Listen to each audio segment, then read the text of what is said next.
राम एक तापस तिय तारी, नाम कोटि खल कुमति सुधारी। कहूँ कहाँ लगे नाम बढ़ाए, राम न सकहीं राम गुण गाई।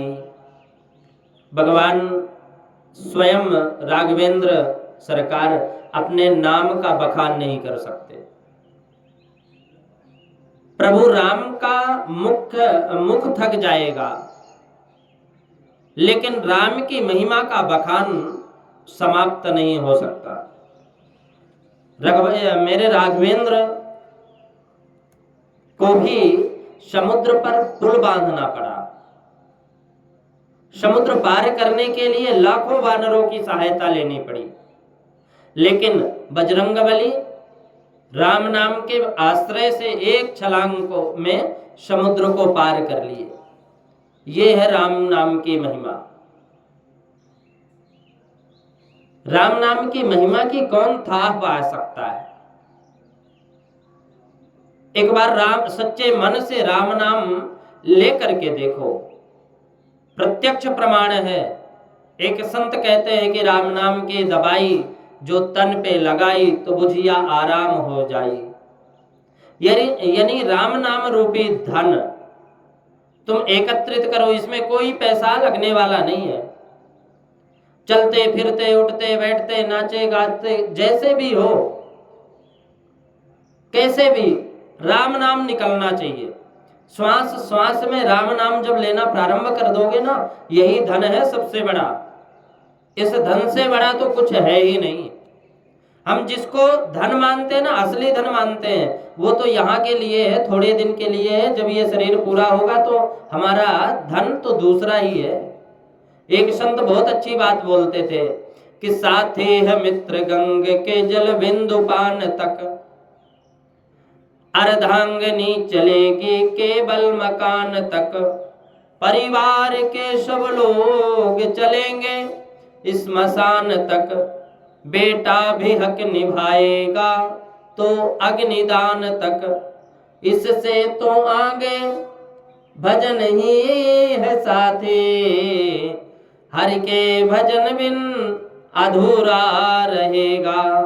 हरि के भजन बिन अधूरा रहेगा। कुछ भी साथ में नहीं जाता है तो सिर्फ अपना कर्म के सिवा कुछ भी साथ में नहीं जाता।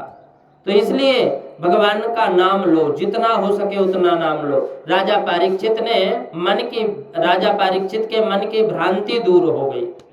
सुखदेव जी ने कहा, समझाया। सुखदेव जी ने फिर एक दक्ष प्रजापति का प्रसंग, उनके 11,000 पुत्रों की विरक्ति की कथा सुनाई। देवता लोगों ने सभा में गुरु का अपमान किया, इसलिए बृहस्पति जी रूठ गए। इंद्र ने दूसरा गुरु बना लिया, नाम था विश्वरूप। इंद्र के हाथों मारे जाने के बाद उन्हें बड़ा पाप लगा। उस ब्रह्म हत्या को 4 भाग में बांट दिए।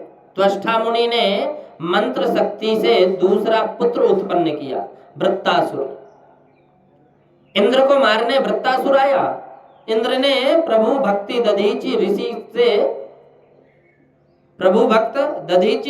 ऋषि से अस्थियों से वज्र से उनका उद्धार किया। दधीचि मुनि के हड्डियों से अस्त्र बनाए और फिर उस अस्त्र से, वज्र से उसका उद्धार किया, वृत्तासुर का। भगवान का परम भक्त था। भगवान के वृत्तासुर का उद्धार कर उस पर कृपा कर दी भगवान ने। परीक्षित ने पूछा कि ऐसा महान भक्त होने पर भी वृत्तासुर राक्षस योनि में क्यों जन्म लेना पड़ा? राक्षस को, वृत्तासुर को। उसका पूर्व वृत्तांत क्या है? तो सुखदेव जी वर्णन करते हैं, राजन वृत्तासुर पूर्व जन्म में चित्रकेतु नाम का एक राजा था। उसके कई पत्नियां थी, लेकिन कोई संतान नहीं थी। अंगिरा ऋषि के दिव्य प्रताप से चित्रकेतु के घर पुत्र हुआ, लेकिन अन्य रानियों ने मिलकर उस बालक को विष दे दिया, उसके मृत्यु हो गई। नारद जी के दिव्य ज्ञान उपदेश से राजा चित्रकेतु के मन में वैराग्य आ गया, तपश्चर्या के लिए चला गया, भगवान के नाम का जप किया, अतः उसे भगवान के दर्शन भी हुए और उसके सारे पाप क्षय हो गए, दूर हो गए, नष्ट हो गए। वो भगवान के पार्षद बन गया। एक दिन आकाश में विहार करते करते कैलाश में शिव जी की गोद में पार्वती को देख लिया। उनके मन में दुर्भाव जागा, तो पार्वती जी और शिव जी को लौकिक दृष्टि बस काम भाव से देखने लगा, भगवान भोलेनाथ और माता पार्वती को। तो पार्वती जी ने उसे श्राप दे दिया, राक्षस होने का श्राप दिया। माता पार्वती के श्राप के कारण ही वृत्तासुर के रूप में जन्मा। आदरणीय सुखदेव जी ने 49 प्रकार के मरुद गणों की उत्पत्ति का वर्णन बताया और परीक्षित ने एक प्रश्न आचार्य सुखदेव जी से किया कि समः प्रियः सुहृद ब्रह्मान् भूतानां भगवान स्वयं इंद्रस्यार्थे कथं दैत्यान् वधीद विषमो यथा। राजर्षि परीक्षित ने कहा कि गुरुवर, मैं कोई तर्क नहीं करता, क्योंकि आप कहते हैं शास्त्र में प्रीति, शास्त्र के प्रति कभी तर्क नहीं करना चाहिए। तर्क मत करो, मैं जिज्ञासावश एक प्रश्न कर रहा हूं। राजा ने पूछा कि परमात्मा की दृष्टि में तो एक जैसी होनी चाहिए ना। बोले देवता भी उनके पुत्र हैं और राक्षस भी उनके पुत्र हैं। उनके पुत्र हैं, दुष्ट भी उनका पुत्र है, तो भक्त भी उनका पुत्र है। लेकिन भगवान राक्षसों को मारते क्यों हैं? भक्तों को बचाते क्यों हैं? यदि भगवान ऐसा करते हैं तो क्या ये इनका भेदभाव नहीं है? क्या ये भगवान की अच्छी दृष्टि है? क्या राक्षस उनके पुत्र नहीं है? तो देवता, जिन देवताओं के लिए भगवान राक्षसों का वध कर देते हैं ना, क्या वो देवता अच्छे ही होते हैं? ऐसा क्यों करते हैं? आचार्य सुखदेव जी ने बहुत सुंदर उत्तर दिया। बोले कि राजन, भगवान कभी किसी को मारते नहीं, गोविंद किसी को बचाते भी नहीं। ये काम हम ही करते हैं। मरना और बचाना ये भगवान का काम नहीं है। उनकी दृष्टि तो स्वभाव सम है, परंतु उनकी आंखों के सामने नहीं आता, वो पार नहीं होता। इतना जरूर है, अपनी आंखों के सामने आने वाले को गोविंद बहने नहीं देते। इसलिए हमारे संत कहते हैं कि परमात्मा का चिंतन करो। सामने जाने का अर्थ परमात्मा चिंतन है। और जिसने जितना ज्यादा चिंतन किया है, उतना ही प्रभु के सामने चला गया। चिंतन करने की पद्धति भिन्न हो सकती है, तो परमात्मा को याद करने की पद्धति भिन्न होगी, तो मुक्ति का मार्ग भी भिन्न होगा। लेकिन याद रखना, जिसने परमात्मा को किया उसे मोक्ष जरूर हुआ। जो परमात्मा को याद किया ना, उसे मोक्ष जरूर हुआ। आचार्य सुखदेव जी कहते हैं कि राजन, मुझे एक बात याद आ रही। तुम्हारे बाबा युधिष्ठिर जी ने यज्ञ किया था, राजसूय यज्ञ, और उस यज्ञ में प्रश्न हुआ परीक्षित कि पहले पूजा किसकी की जाए, पहले पूजा किसकी की जाए। तुम्हारे बाबा युधिष्ठिर तुम्हारे छोटे बाबा सहदेव ने कहा कि पहले पूजा के अधिकारी तो श्री कृष्ण हैं।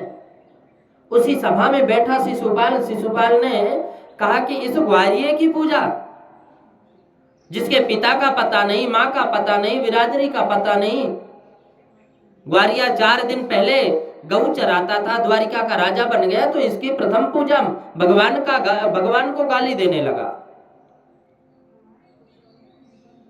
तो परीक्षित, तुम्हारे बाबा युधिष्ठिर और अर्जुन के सामने उनके प्राण वल्लभ कृष्ण को कोई गाली देते, क्या पांडव इसे बर्दाश्त कर सकते थे? पांडव ने सर्वस्व तो गोविंद है, पांडवों के सब कुछ यदि है तो गोविंद है, भगवान है, श्री कृष्ण है। अर्जुन ने उठकर गांडीव हाथ में लिया और बोला मैं इसके टुकड़े टुकड़े कर दूंगा। गोविंद ने कहा कि नहीं, इसे कोई मार नहीं सकता। ये 101 गाली जब हो जाएगी ना इसकी, तो प्रभु के दिव्य चक्र ने सिर को धड़ से अलग कर दिया जब 101 गाली हो गई। ये बात इतनी महत्वपूर्ण नहीं है कि भगवान ने शिशुपाल को मार दिया, लेकिन आश्चर्य तो ये हुआ कि परीक्षित, जब शिशुपाल के शरीर से प्राणों की ज्योति निकली और वो प्राणों की ज्योति 7 बार आकाश में भ्रमण करके प्रभु के शरीर में विलीन हो गई। इसे हमारे शास्त्र में कहते हैं सायुज्य मुक्ति। सायुज्य मुक्ति, आप ध्यान दें, सायुज्य मुक्ति से ऊंची और कोई मुक्ति नहीं होती। सायुज्य मुक्ति का अर्थ है परमात्मा में विलीन हो जाना, और वो मुक्ति शिशुपाल को मिली, शिशुपाल को मिल गई। वो तुम्हारे बाबा युधिष्ठिर के आसन के बगल में बैठे थे संत नारद जी। तुम्हारे बाबा ने नारद जी से प्रश्न किया कि महाराज, गिन गिन कर गाली मेरे गोविंद को देने वाला ये शिशुपाल, जिनके 99 गाली गोविंद को दिए बिना पानी पिए, अच्छा नहीं लगता था। 99 गाली तो अकारण ही कृष्ण को रोज देने वाला ये, इसकी आदत पड़ गई थी। आज ऐसे दुष्ट व्यक्ति को मुक्ति मिल गई। मेरे गोविंद ने शरीर में समा गया, मेरे गोविंद के शरीर में समा गया ये। इस पापी को तो नरक में करोड़ों वर्ष तक सड़ना चाहिए था। यहाँ नारद जी ने जो बात कही, परीक्षित वे तुम्हें बताना चाहता। कामाद द्वेषाद भयाद स्नेहाद। परीक्षित, नारद जी कहते हैं कि परीक्षित मैं तुम्हें बताना चाहता हूं कि कामाद द्वेषाद भयाद स्नेहाद यथा भक्तेश्वरे मनः आवेश्य तदघं हित्वा बहवस्तद्गतिं गताः। नारद जी ने कहा कि माना कि शिशुपाल भगवान श्री कृष्ण को गाली देता था, लेकिन गाली देते समय कृष्ण भगवान का चिंतन करता था। गाली देते समय उनकी आंखों के सामने भगवान की झांकी, कृष्ण की झांकी याद आती थी, घूमती थी। कैसे भी कृष्ण भगवान को याद करो, कम से कम भय से, द्वेष से, स्नेह से। गोपियों ने भगवान श्री कृष्ण की उपासना काम से की, यद्यपि उनका काम हमारे काम जैसा नहीं था।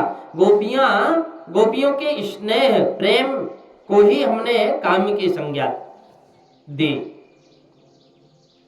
शिशुपाल ने भगवान श्री कृष्ण को द्वेष से भजा, कंस ने भगवान श्री कृष्ण को भय से भजा। भजन करने की पद्धति भिन्न है, इसमें कोई अंतर नहीं है, लेकिन भगवान को याद किया, भगवान का भजन किसने कितना किया, यहां अंतर पड़ता है। कोई उनको मित्र मान करके भजन करता है, तो कोई उनको स्वामी मानकर भजन करता है, कोई सखा मानकर भजन करता है, कोई उनको शत्रु मानकर भजन करता है। लेकिन परीक्षित भगवान को प्रेमी मानकर, पति मानकर, पुत्र मानकर, स्वामी मानकर भजन सभी करते हैं, लेकिन शत्रु मानकर भजन करना सबके बस की बात नहीं है। शत्रु मानकर तो वो ही भज सकता है जिनकी बाजुओं में ताकत है, भुजाओं में जिनके ताकत है। लेकिन मैं कहता हूं भक्त लोग भगवान की याद जितनी करते हैं ना, उनसे कहीं ज्यादा राक्षस लोग भगवान को याद करते हैं। और मैं यह भी कहूंगा परीक्षित, हम लोग भगवान को कभी कभी भूल जाते हैं, लेकिन राक्षस कभी भूलते नहीं, कभी नहीं भूलते वो।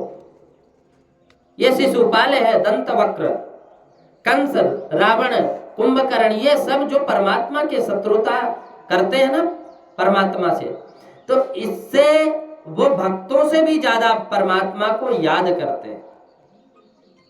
ऐसे हैं ये। इसलिए शिशुपाल को वो मुक्ति मिली जो कभी कभी भक्तों को भी नहीं मिल पाती, सायुज्य मुक्ति। सुखदेव जी कहते हैं कि राजन, नारद जी ने तुम्हारे बाबा से कहा कि आप ये ना समझना कि शिशुपाल की श्री कृष्ण से शत्रुता इसी जन्म की है, ये मत समझना। एक नहीं 3 जन्मों से शत्रुता है, और उसकी भगवान श्री कृष्ण से। ये पहले हिरण्यकश्यप था, प्रहलाद को बहाना बनाकर सामने नारायण से द्वेष किया। दूसरा यही शिशुपाल रावण बना, माता जानकी के बहाने राघवेंद्र से वैर किया, और तीसरी बार इसी शिशुपाल बनकर मुक्ति पाली। युधिष्ठिर जी ने नारद जी से पूछा कि प्रहलाद को बहाना बनाकर नारायण से कैसे द्वेष किया। तो परीक्षित बोले कि यह भी सुनना चाहता, परीक्षित बोले कि मैं ये कथा सुनना चाहता हूं कि आखिर प्रहलाद जी को कैसे बहाना बनाया, नारायण से द्वेष कैसे किया। तो सुखदेव जी ने कहा कि ये राजन, कल मैंने कथा की कि हिरण्यकश्यप का छोटा भाई था हिरण्याक्ष। हिरण्याक्ष भगवान से बैर, भगवान ने बाराय का रूप धारण किया था, तो हिरण्याक्ष का वध कर दिए बाराय रूप धारण करके। अपने भाई की मृत्यु हो जाने के बाद हिरण्यकश्यप के मन में बड़ी भारी पीड़ा हुई, द्वेष पैदा हो गया। अपने भाई की मृत्यु का बदला लेकर मानूंगा, नारायण मुझे कहीं भी मिल जाए मैं छोड़ूंगा नहीं। हिरण्यकश्यप की पत्नी का नाम था कयाधु। कयाधु के 3 पुत्र थे, चौथा पुत्र अभी हुआ नहीं था, होने वाला था। तो हिरण्यकश्यप तपस्या करने के लिए चला गया, पत्नी से कह करके गया था कि मैं वर्षों बाद लौटूंगा। तपस्या से ब्रह्मा जी को प्रसन्न कर वरदान मांगे, वर प्राप्त कर घर लौट कर आया तो पता चला कि पीछे से इंद्र ने उसके 3 पुत्रों को मार दिया। चौथा पुत्र प्रहलाद, उसने हिरण्यकश्यप के तपस्या कर लौट आने के बाद जन्म लिया। 3 पुत्र इंद्र ने मार दिया। इससे उसके मन में देवताओं के प्रति अमरस है, घृणा है, द्वेष है, भगवान के प्रति बड़ा विद्वेष।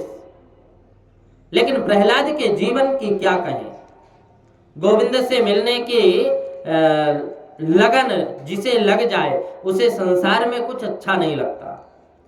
परमात्मा से मिलने की तड़पन का नाम ही भक्ति है।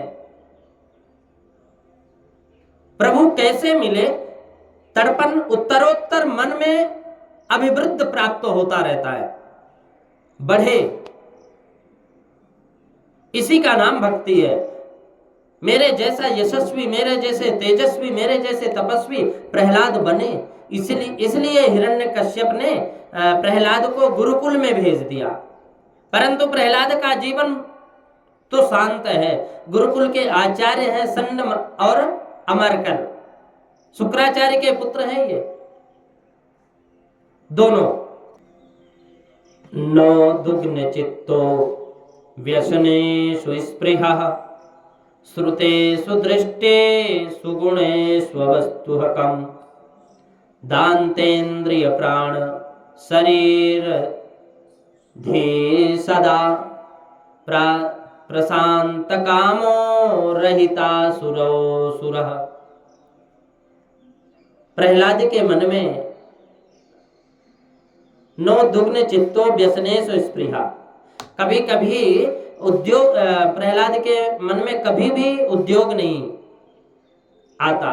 शांत बैठा बैठा प्रभु का चिंतन करता करता प्रहलाद की मन स्थिति, कभी कभी प्रहलाद रोने लग जाता तो प्रहलाद जी रोते रोते कभी जोर जोर से हंसने लग जाते थे। परीक्षित ने पूछा, गुरुवर ऐसा क्यों? सुखदेव जी ने कहा कि प्रहलाद रोता है तो इसलिए कि कब मिलोगे गोविंद, जीवन ऐसे ही निकल जाएगा, और हंसते हैं इसलिए कितनी बड़ी कृपा की, मुझे मानव का शरीर दिया, मुझे मनुष्य जन्म मिला, ये आपकी बड़ी भारी कृपा दृष्टि हुई है मेरे ऊपर। गुरुकुल से प्रहलाद आज राज्यसभा में गुरु जी के साथ आए तो हिरण्यकश्यप ने दौड़कर प्रहलाद को अपने अंक में भर लिया। प्यार से पूछा, बेटा तुम गुरुकुल में पढ़ने गए थे, गुरु जी ने जो पाठ पढ़ाया है वो हमें सुनाओ। प्रहलाद जी ने बहुत सुंदर उपदेश दिया। पिताजी मैंने यह अनुभव किया है कि संसार में हम जहां भी सुख की कामना करते हैं, लेकिन सुख है कहां? सुख कहीं भी नहीं है। सुख तो केवल गोविंद के चरणों में है, गोविंद के नाम में है। आत्मा के कल्याण की कामना जिस व्यक्ति के मन में है उसे घर छोड़कर वन में चला जाना चाहिए और वहां जाकर के प्रभु चिंतन में प्रेम करना चाहिए। प्रभु के चिंतन में नारायण की आराधना करनी चाहिए। प्रहलाद जी की बातें सुनकर हिरण्यकश्यप क्रोधित हो गया, बहुत क्रोधित हुआ और उसने संध्या मरकर को उलाहना देकर कहा कि मेरा बेटा नारायण का नाम लेता है, कैसे तुमने उपदेश दिया, ये कैसी शिक्षा दी? मेरा पुत्र मुझे नारायण के भजन की प्रेरणा देता है, मेरे शत्रु का प्रेरणा देता है नाम लेने की। आज के बाद इसके मुख से नारायण का नाम सुन लिया तो अच्छा नहीं होगा। गुरु जी को तो फटकार लगाई और प्रहलाद जी को नियंत्रित करके पढ़ाया, लेकिन प्रहलाद जी का हृदय तो गोविंद से जुड़ गया था, वो तो भक्ति रंग में रखे हुए थे। एक बार जिनका मन कन्हैया के चरणों में, राम जी के चरणों में जुड़ जाए, भगवान शिव के चरणों में जुड़ जाए, फिर वो कभी टूटता नहीं है। ये तो कृष्ण का चरित्र वैशिष्ट्य है, ये पकड़ता है, चुंबकीय है, ऐसा पकड़ता है कि फिर छोड़ता नहीं कभी भी। एक बार इसकी शरण में जो आ जाए उसे छोड़ना जानता ही नहीं। फिर परमात्मा से संबंध जुड़ गया प्रहलाद का। और हिरण्यकश्यप ने आज फिर प्रहलाद के अंक में भरकर स्नेह से पूछा, बेटा जो सुंदर शिक्षा तुमने पाई है वो मुझे सुनाओ, तुमने क्या पढ़ा? प्रहलाद जी बहुत सुंदर बात कहते हैं कि पिताजी श्रवणम कीर्तनम विष्णु स्मरणम पाद सेवनम अर्चनम वंदनम दास्यम सख्यात्म निवेदनम। पिताजी मैंने यही जीवन में समझा कि नारायण के चरणों में भक्ति करने के 9 प्रकार हैं। उसे हम नवधा भक्ति कहते हैं। पहली भक्ति है श्रवणम, गोविंद की कथा का श्रवण करना, श्रवण ऐसा करना कि हृदय में उतर जाए। भक्ति का दूसरा लक्षण है कीर्तनम, जिसकी कथा सुने उसका कीर्तन करे। कीर्तन में बड़ी ताकत होती है। हिंसक पशु की हिंसात्मक भावना भी कीर्तन से बदल जाती है। श्री चैतन्य देव जब वृंदावन में जगन्नाथपुरी आ रहे थे वृंदावन से, तो सैकड़ों संत उनके पीछे के साथ में कीर्तन कर रहे थे। रास्ते में जंगल में एक शेर, चीता, भालू उन संतों को मिल गए,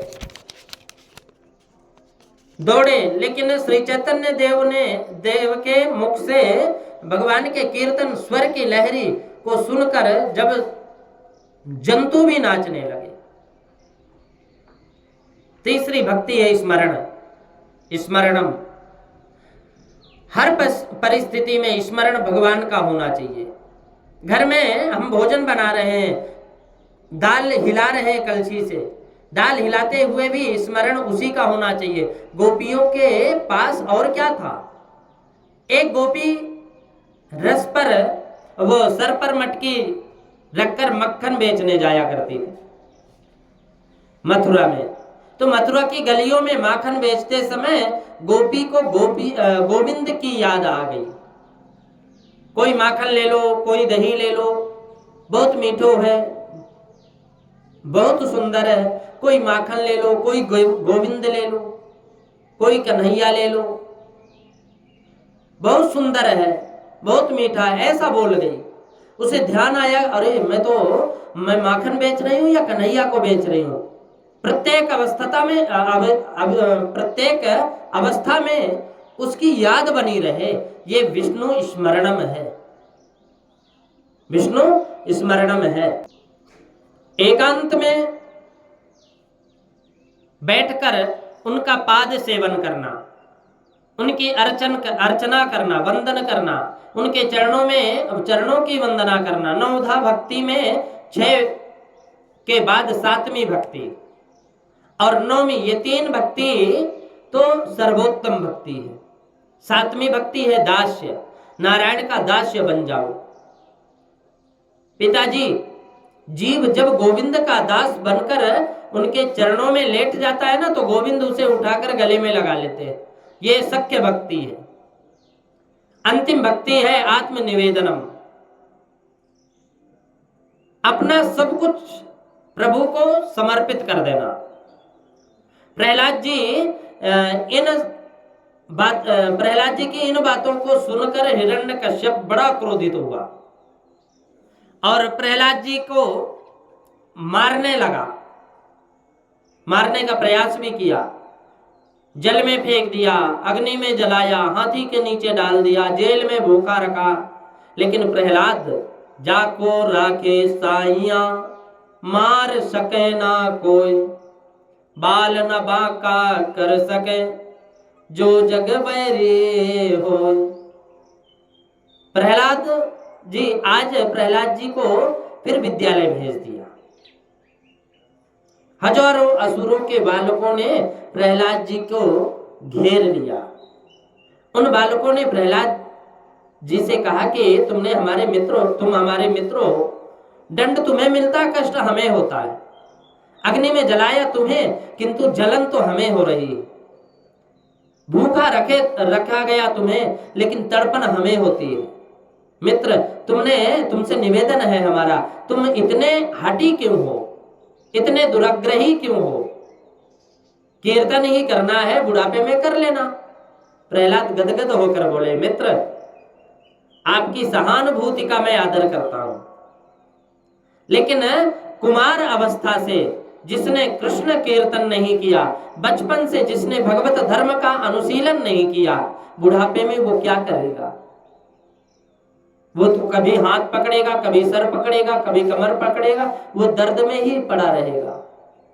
मिट्टी के कच्चे घड़े में जैसी रेखा आप बना दोगे, पकने के बाद वो मिट नहीं सकती। ये गोविंद की कितनी बड़ी कृपा है, हमें मानव शरीर मिला है, इसे व्यर्थ नहीं जाने दें। बच्चों ने कहा, क्या जपना तुम्हारे नारायण के नाम को। सेवा करती है धर्मपत्नी, सुरक्षा करते हैं पिताजी, दूध घी मिलता है, हमें गाय भैंस देती है, प्रतिष्ठा प्रशंसा मिलती है, हमारे सगे संबंधी देते हैं। फिर तुम भगवान को बीच में क्यों लाते हो? भगवान क्या करते हैं? भगवान कौन है?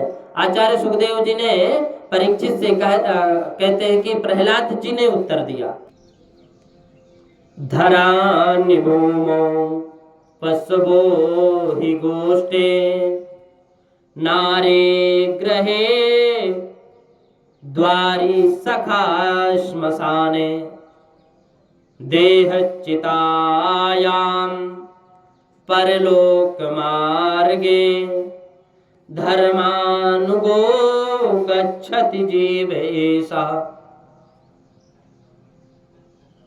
धरानी भूमो पशवो ही गोष्ठे नारी गृह द्वारि सखा श्मशाने। जिस धन को तुम सब कुछ मानते हो ना, वो धन साथ में नहीं जाने वाला, पत्नी साथ में नहीं जाने वाली। नारी गृहे द्वारी, नारी सिर्फ पत्नी सिर्फ घर के आंगन में द्वार तक ही जाएगी, सखा श्मशान तक जाएंगे। जिनको तुम सखा मानते हो श्मशान भूमि तक जाएंगे। चार लोग बड़ाई करते जाएंगे, चार बुराई करते चले जाएंगे।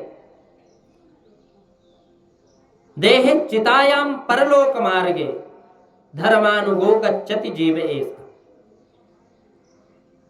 मैंने कई सबों में यात्राओं में देखा पीछे वाले क्या सत्संग करते हैं। मर गया बेचारा, एक ने पूछा क्या हुआ? अरे साहब कुछ नहीं हुआ, शाम को 5 बजे आराम से मुझसे मिला था, रात्रि 8 बजे भोजन किया, 9 बजे टीवी पर बस टीवी देखा और 10 बजे बस जैसे आराम हो गया। दूसरे ने बोले सवेरे तो मेरे साथ घूमने गया, घूम करके आया तो पता चला मर गया। अच्छा, तब तीसरे ने सज्जन ने जो है वो थोड़ी सी अलग भाषा में आ गए। क्यों, क्या ले गया ये? परसों हमसे बहस कर रहा था सत्संग में, बताओ ये क्या संग लेकर गया? पत्नी, ना बच्चे, ना मकान, ना फैक्ट्री, कुछ नहीं गया ना साथ में। एक बोला पाप किया होगा तो पाप की गठरी लेकर के गया, और पुण्य किया होगा तो पुण्य की गठरी लेकर के, खजाना लेकर के गया।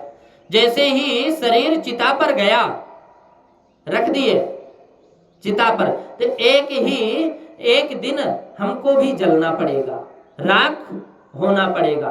बस वैराग्य आ गया। आज से झूठ बोलना बंद, बेईमानी बंद, ईमानदारी से रहना है, प्रतिज्ञा करते हैं। चिता के आगे शरीर भी नहीं जाता। प्रहलाद ने कहा कि नाम धन के खजाने को बढ़ाओ। दान से कृष्ण मिलेंगे जरूरी नहीं है। तुम्हें दान से कृष्ण मिलेंगे ये जरूरी नहीं है। तपस्या से कृष्ण मिलेंगे ये आवश्यक नहीं है। हजारों वर्ष भी तपस्या में बीत जाए, कौन जाने यज्ञ करने से भगवान मिल जाए। कितने समय लगेगा कैसे जाने। अमल भक्ति से श्री कृष्ण को प्राप्त होगी। विशुद्ध भक्ति से भगवान श्री कृष्ण मिलेंगे। अमल भक्ति और मद भक्ति में अंतर क्या है? मद भक्ति कहते हैं मांगने वाली भक्ति को, साकाम भक्ति, और अमल भक्ति कहते हैं निष्काम भक्ति।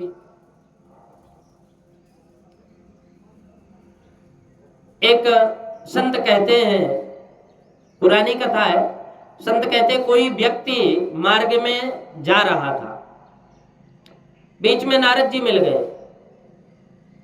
उस व्यक्ति ने नारद जी से पूछा, महाराज ये ब्रह्मा जी, विष्णु जी, महेश, ये तीनों जल्दी प्रसन्न कौन होते हैं? तीनों में से जल्दी प्रसन्न कौन होते हैं? नारद जी ने कह दिया कि जल्दी प्रसन्न तो ब्रह्मा जी के वैसे मंदिर कम होते हैं। वो भगत चला गया पुष्कर जी। दुनिया में एक ही मंदिर है ब्रह्मा जी का, वो है पुष्कर।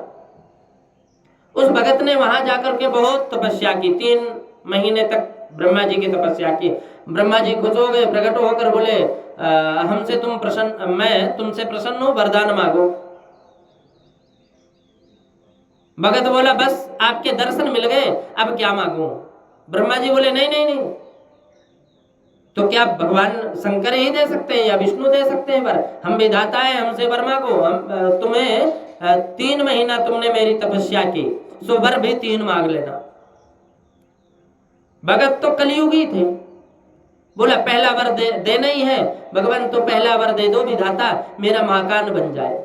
दूसरा वर दे दो कि मेरी शादी हो जाए, और तीसरा वर ये दे दो कि जब मैं मांगू तो 3 वरदान मेरे यथावत रहे, मैं 3 वरदान फिर मांग लूँ। ब्रह्मा जी ने कहा ठीक है, ऐसा ही होगा।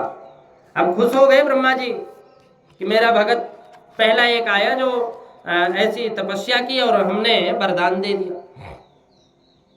भगत के मकान बन गया, शादी हो गई, सुंदर बंगला बना हुआ। रात्रि में सो रहा था, वर्षा आई और मकान का सारा रंग धुल गया। वहीं से पुकारा, हे ब्रह्मा जी।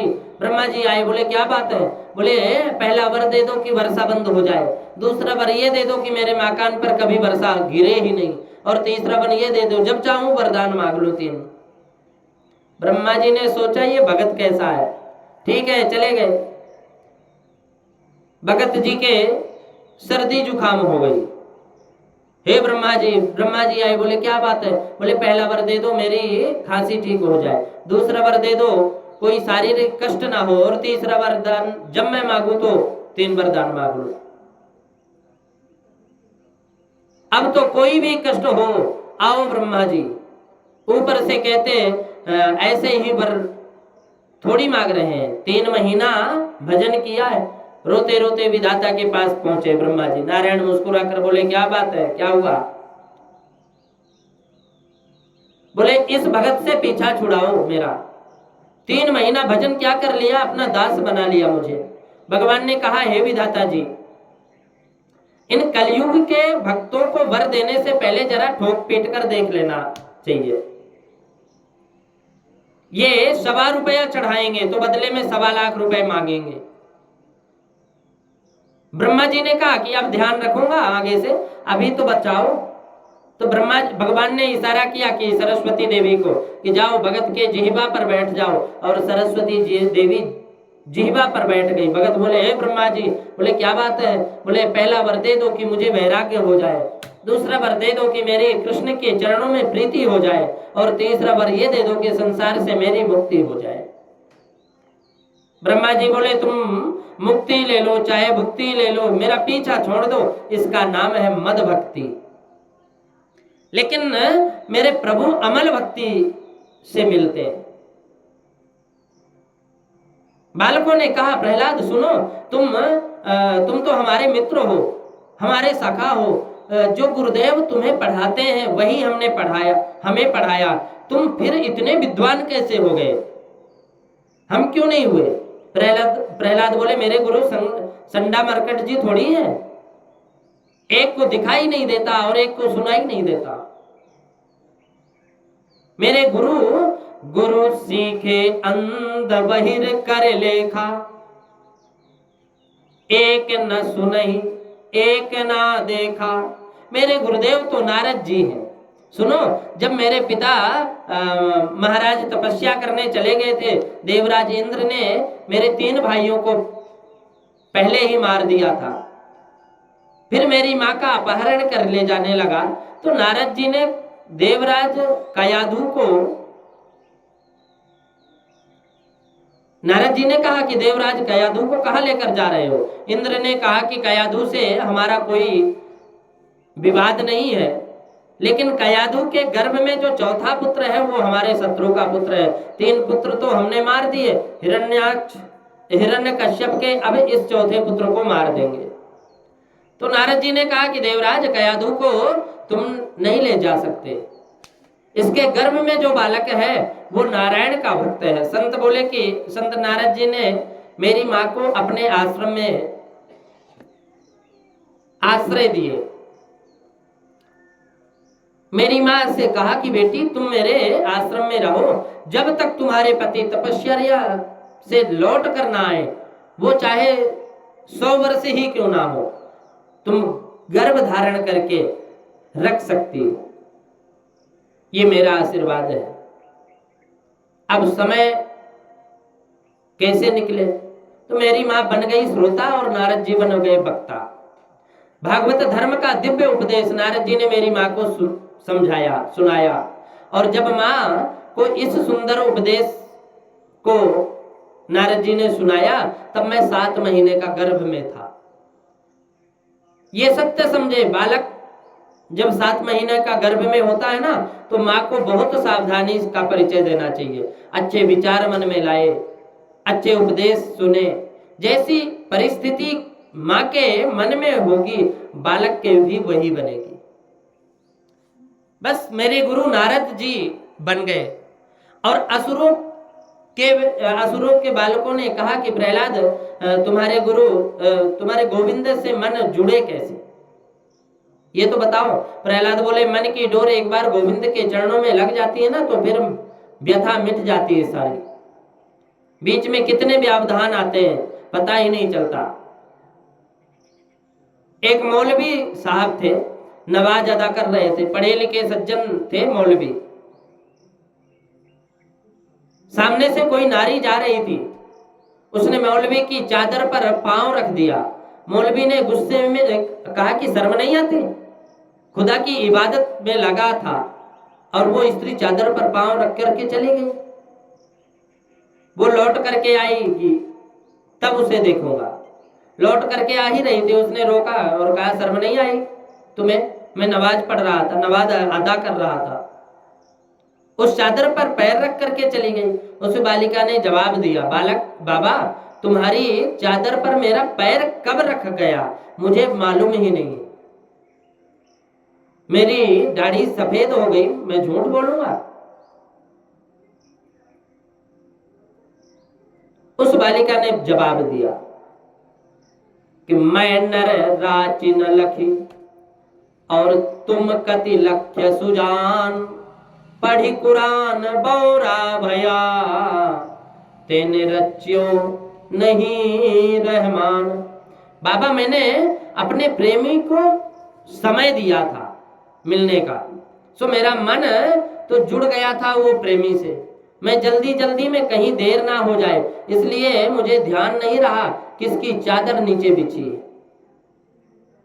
क्योंकि मेरा मन मेरे प्रेमी से जुड़ गया था। परंतु क्षमा करना, तुम खुदा की इबादत कैसी कर रहे हो, मेरे पैर रखने की बात तुम्हें ध्यान है। यदि वास्तव में तुम्हारा मन खुदा में लगा होता ना तो सामने से कौन गुजरा तुम्हें पता ही नहीं चलता। इसका मतलब मन अभी खुदा में नहीं गुटका में लगा। इतना सुनते ही मौलवी के हाथ से माला छूट गई और उस बालिका के चरणों में गिरकर बोले, बेटी तुमने मेरी आंख खोल दी। इबादत का मतलब सब कुछ भूल जाना, उसमें लग जाना। मन जब इधर उधर हुआ तो इबादत कैसी, प्रार्थना कैसी। उस मौलवी का जीवन ही बदल गया। कहने का तात्पर्य गोविंद से संबंध जोड़ो। और बच्चों ने कहा कि संबंध जुड़ेगा कैसे। प्रहलाद बोले केवल कीर्तन करने से जुड़ेगा। और बच्चों ने कहा कि बहुत देर सत्संग कर लिया, अब तुम्हारा चलो जरा खेले। प्रहलाद बोले खेलो तो सही, लेकिन वो खेल खेलो जैसे मैं तुम्हें कहूं। प्रहलाद ने किसी के हाथ में मृदंग दे दिया, किसी के हाथ में मजीरा दे दिया, किसी के हाथ में करताल दे दिए। नारायण का कीर्तन बिल्कुल नहीं करेंगे। तो बच्चे बोले कि मैं नारायण का कीर्तन नहीं करूंगा। तुम्हारे पिता महाराज ने सुन लिया तो मुश्किल में पड़ जाएंगे हम लोग भी। प्रहलाद बोले डरो मत, मैं इसका प्रमाण हूं। मुझे मारने के कितने प्रयास किए गए, मेरा बाल बांका भी हुआ क्या। एक बार उन्मत्त होकर की गाओ। हजारों राक्षसों के बालकों की बुद्धि को प्रहलाद ने परिवर्तित कर दिए और मृदंग हाथ में लिए उनके साथ सब लीन हो गए और कीर्तन करने लगे कि श्रीमन नारायण नारायण नारायण, श्रीमन नारायण नारायण नारायण, राम नारायण नारायण नारायण, श्रीमन नारायण नारायण नारायण, लक्ष्मी नारायण नारायण नारायण। ऐसे इतने जोर से कीर्तन चल रहा था। गुरुदेव ने सुना ये कीर्तन कौन कर रहा है। वो भी नारायण का। महाराज ने सुन लिया तो मुश्किल हो जाएगा, तो गुरुजी ने 5 सैनिकों को भेजा, जाओ कीर्तन को तुरंत बंद कर दो।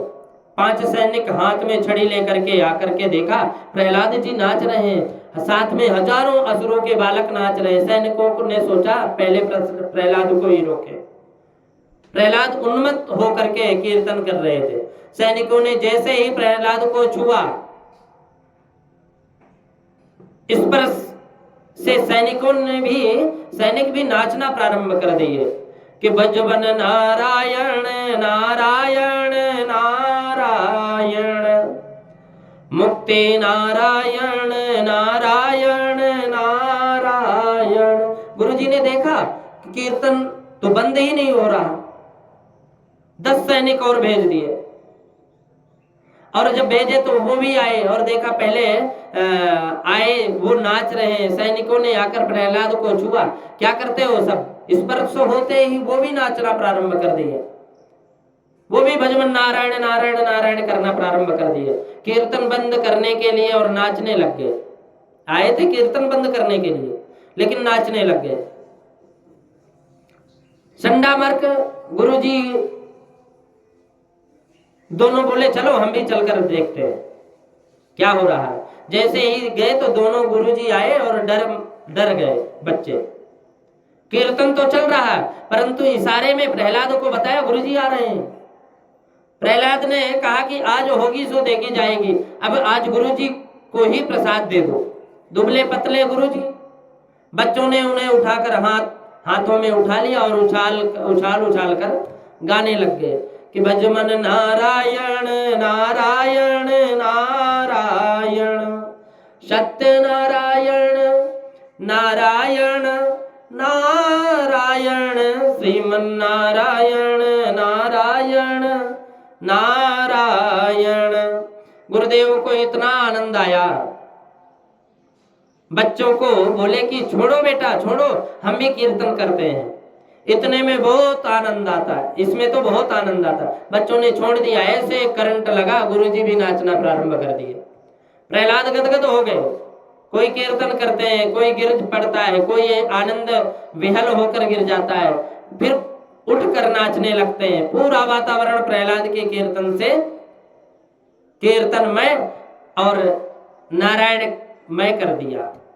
श्रीमन नारायण नारायण नारायण, भजमन नारायण नारायण नारायण का ऐसा कीर्तन हुआ। हिरण्यकश्यप आ गए और आकर के देखा कि ये सब नाच रहे हैं, गुरुजी भी नाच रहे हैं, सैनिक भी नाच रहे हैं। और यदि कीर्तन करते प्रहलाद को हिरण्यकश्यप अगर छू लेता है ना, तो बिना नाचे हिरण्यकश्यप भी नहीं रह पाता। लेकिन उसने प्रहलाद को छुआ नहीं, जोर से मुष्टि प्रहार जमीन पर किया और जोर से आवाज हुई तो कीर्तन बंद हो गया। अब ये क्या हो रहा है, क्यों गुरुजी? गुरुदेव बोले महाराज आपसे हम सत्य कहते हैं, हम तो प्रहलाद को मना करने आए थे, लेकिन इसको छूते ही ऐसा करंट लगा कि हम भी नाचने लग गए।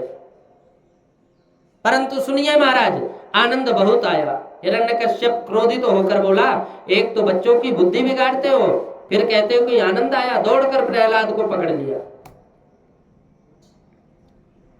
और पकड़ के बोला कि हे दुर्विनीत मंदात्मन, कुल भेद कराधमन, स्तब्धम मच्छासनो दूतम, नेशेत्वाद्य यमच्छयम। अरे दुर्विनीत, हे दुर्विनीत मंदात्मन, कुल भेद धर्म। कहते हैं कि हे दुर्विनीत, अरे मंदात्मन प्रहलाद, मैंने तुम्हें समझाने का बार बार प्रयास किया, लेकिन तुमने मेरी एक भी नहीं सुनी। और आज यमराज के पास जाने से तुम्हें कोई रोक ही नहीं सकता। किसने तुमको बड़बोला बनाया? कितना उद्दंड हो गए हो, तुमको किसने बनाया ये उद्दंड?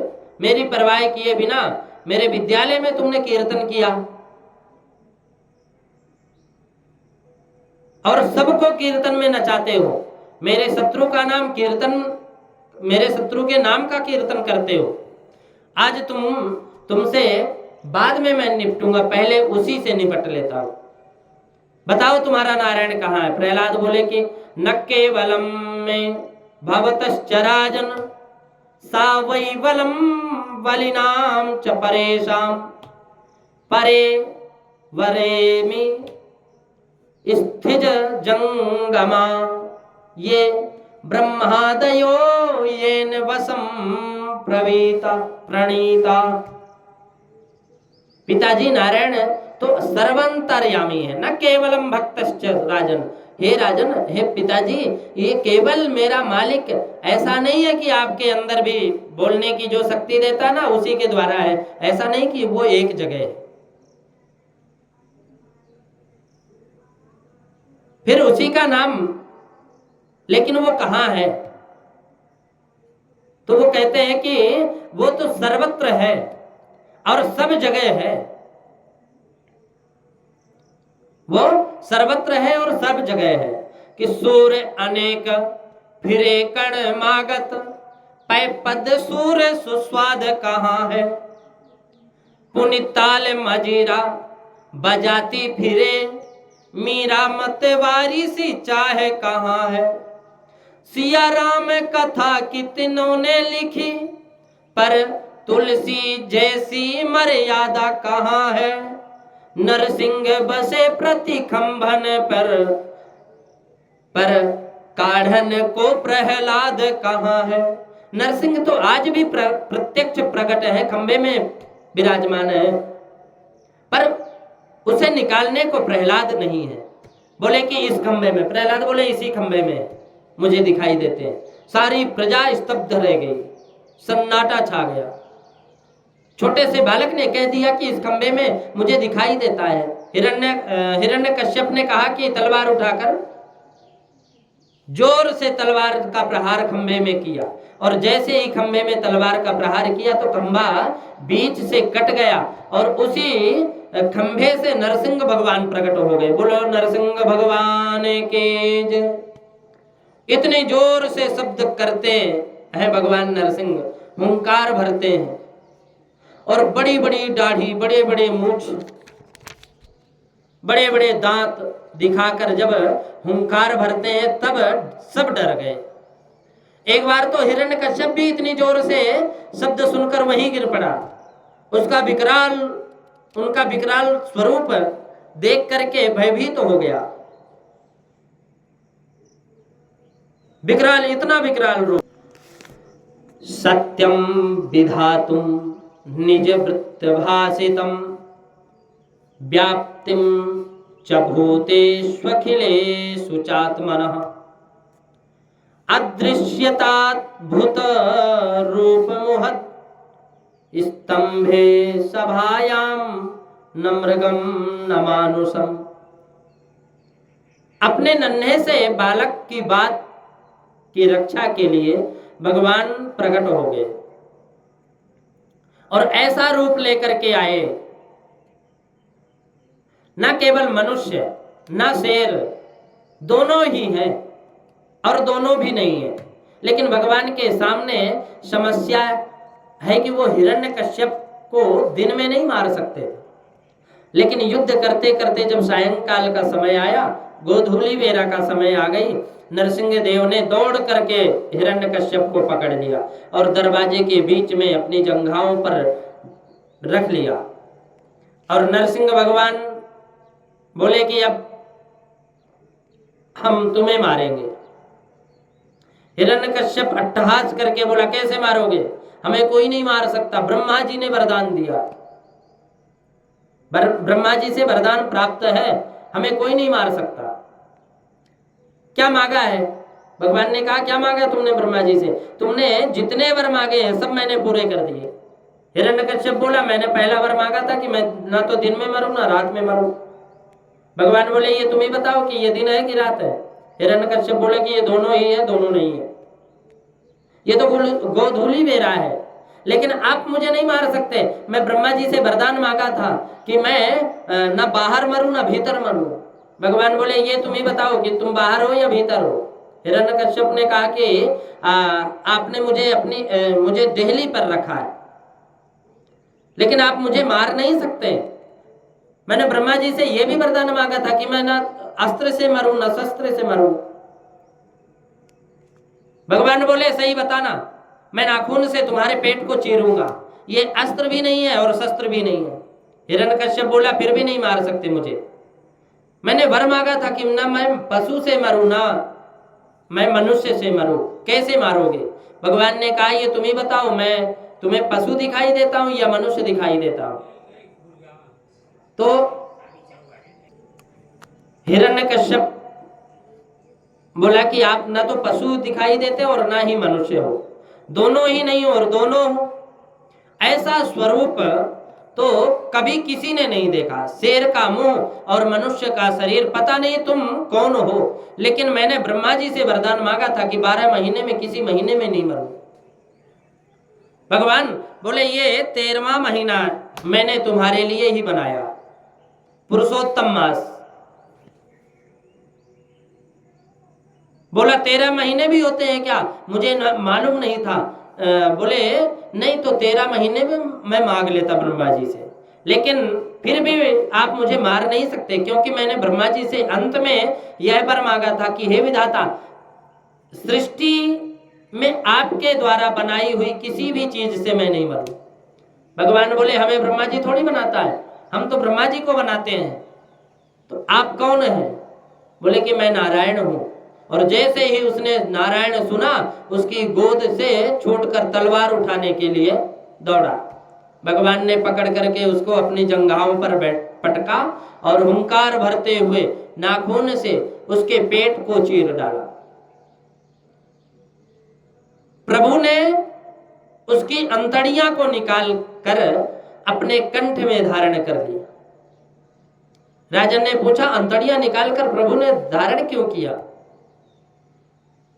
सुखदेव जी ने कहा कि प्रभु ने सोचा ये राक्षस चाहे जैसा हो, इसने प्रहलाद जैसे भक्त को जन्म दिया है, और हिरण्यकश्यप को मारने के बाद भी भगवान का कोप शांत नहीं होता, तो परमात्मा का कोप यदि शांत नहीं होता तो पृथ्वी पर प्रलय हो जाता। तो देवता लोग स्तुति करने लगे। उनके रूप से डर कर सामने नहीं आते, दौड़े दौड़े माता लक्ष्मी के पास गए। माता लक्ष्मी कृपा करे तो शायद प्रभु का कोप शांत हो जाए। लक्ष्मी जी बोले कि ये बोलो देवताओं क्या बात है? ब्रह्मा जी ने कहा कि माता आज भगवान बहुत कुपित हैं, बहुत क्रोधित हैं, आप शीघ्र पधारो। अब माता लक्ष्मी को क्या मालूम यहाँ भगवान अपना विचित्र रूप धारण बब्बर शेर बने बैठे हैं। माता लक्ष्मी तो कृपा की सागर है, वो तो कृपा की मूर्ति है। ब्रह्मा जी से बोले कि आप लोग डरिए नहीं, वैसे उनको तो कभी क्रोध आता नहीं है, और यदि आ गया तो मैं संभाल लूंगी। माता लक्ष्मी वहां पधारी, और जब वहां पधारी तो साक्षात प्रेषिता देवैर दृष्टता तन्मद हाद्भुतम अदृष्टा श्रुत पूर्वत्वात् सानोपेयाय संकितः। लक्ष्मी जी जैसे ही वहां आई, भगवान का वैसा रूप न तो कभी देखा था और न कभी सुना था। वो नरसिंह भगवान के पास पहुंची तो नरसिंह देव ने लक्ष्मी को देखा कि हुंकार भरना शुरू कर दिया। लक्ष्मी जी तो ऐसी भयभीत तो हो गई, ये तो भगवान विष्णु नहीं है, ये कोई अलग कोई जंगली शेर है। वहां से ऐसी दौड़ लगाई लक्ष्मी जी ने वैकुंठ में जाकर के दूसरी सांस ले। नारद जी ने कहा चाहे ब्रह्मा जी स्तुति करो, चाहे शिव जी के तांडव करो, चाहे परम वंदनीय माता लक्ष्मी आकर के मनाने का प्रयास करे, परंतु जब तक मेरे नरसिंह देव के सामने प्रहलाद नहीं जाएगा इनका कोप शांत नहीं होगा। प्रहलादम प्रेषयामास ब्रह्मवस्थित मंतिके तात प्रसम योपेहि स्वपित्रे कुपितम प्रभु। प्रहलाद प्रेय मासा, प्रेस या मासा, ब्रह्मा जी ने प्रहलाद को भेजा। ब्रह्मवस्थित मंतिके, प्रहलाद को ब्रह्मा जी ने भेजा और प्रहलाद को देखते ही नरसिंह देव भगवान ने उन्हें, प्रहलाद को अंक में भर लिया और प्रेम अश्रुओं से मस्तक भिगो दिया। जीभ लगा निकालकर चाटना प्रारंभ कर दिए भगवान प्रहलाद जी को। प्रहलाद ने बहुत सुंदर स्तुति की। प्रहलाद जी ने कहा कि ब्रह्मादयः सुरगणा मुनयोऽथि सिद्धा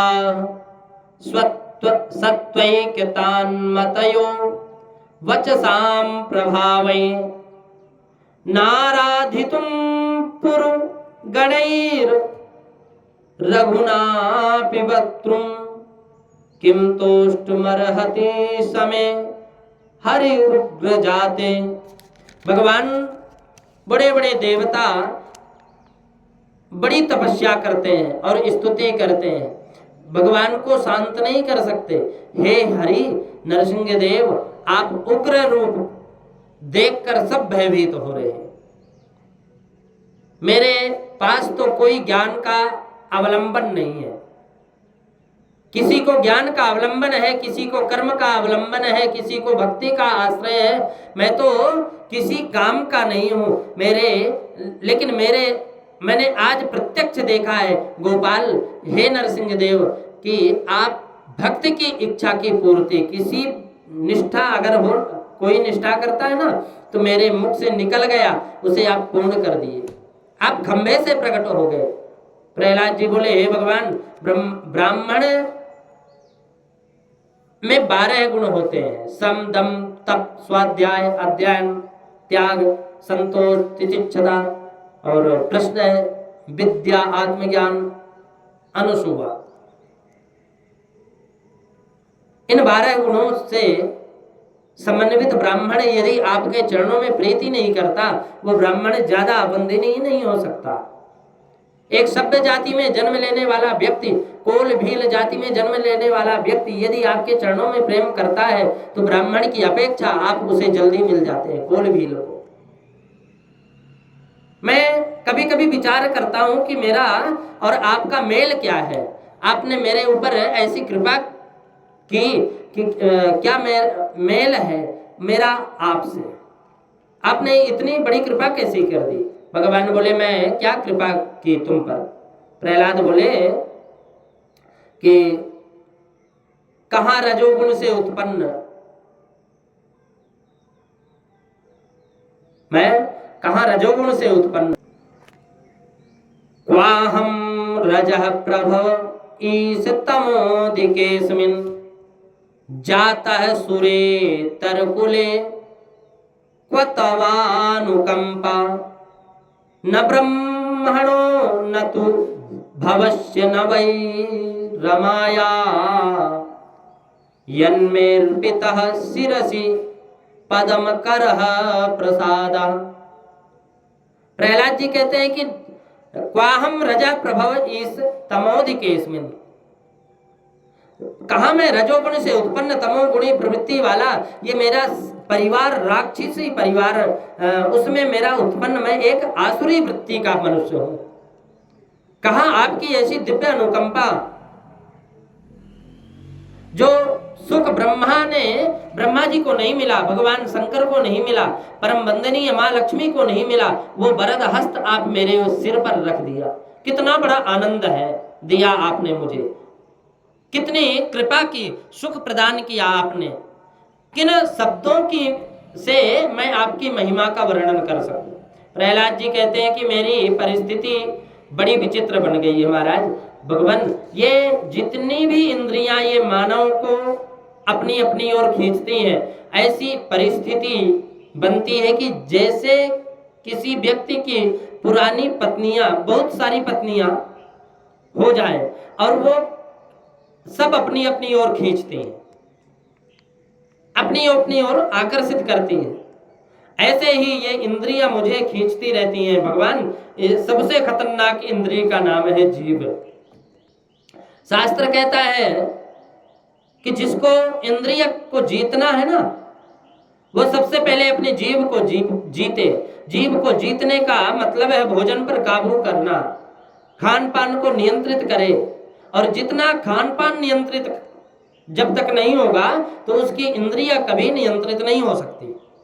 प्रहलाद जी कहते हैं कि बस मुझे ये आशीर्वाद दे दो कि प्रत्येक इंद्रिय को मैं आप में लगा दूं, आंखें मेरी ऐसी महान बन जाए जिसे देखूं उसमें मेरे गोविंद दिखाई पड़े, सर्वत्र परमात्मा को देखूं।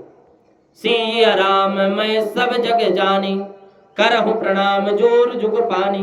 प्रहलाद जी कहते हैं कि प्रहलाद जी जब स्तुति कर रहे थे ना, तो नरसिंह भगवान बोले कि कुछ वरदान मांगो बेटा, मेरा मन तुम्हें कुछ देने का है। तो प्रहलाद जी बोले कि मैं क्या मांगू, मुझे लोभ मत दिखाओ, मुझे कोई वरदान मत नहीं चाहिए। संसार के लोग बहुत भोले हैं, आपकी थोड़ी स्तुति पूजा कर लेते हैं, आप कहते हैं कि वर मांगो। और जब अब व्यक्ति की जितनी पहुंच होती है ना, उतना ही वो वर मांगता है। कोई धन मांग लेता है, तो कोई पुत्र मांग लेता है, कोई प्रतिष्ठा मांग लेता है, परंतु वास्तव में जो मांगता है उसे मांगना चाहिए। जो मांगना चाहिए ना, वो मांगता नहीं वो, इसलिए मनुष्य धोखे में रह जाता है। योग चाहे तो योग दे डारू, भोग चाहे तो भोग दे डारू टारू।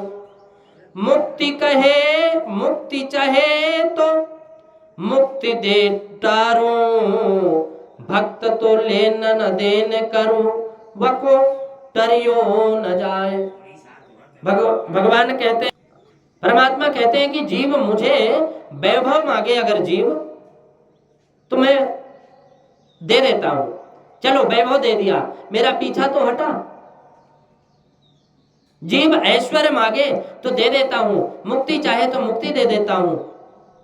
जो व्यक्ति कुछ नहीं मांगता, मैं उसे अपने आप को ही दे देता हूं। जिसने कुछ नहीं मांगा उसे अपने आप को दे देता हूं, यही मेरी आदत है।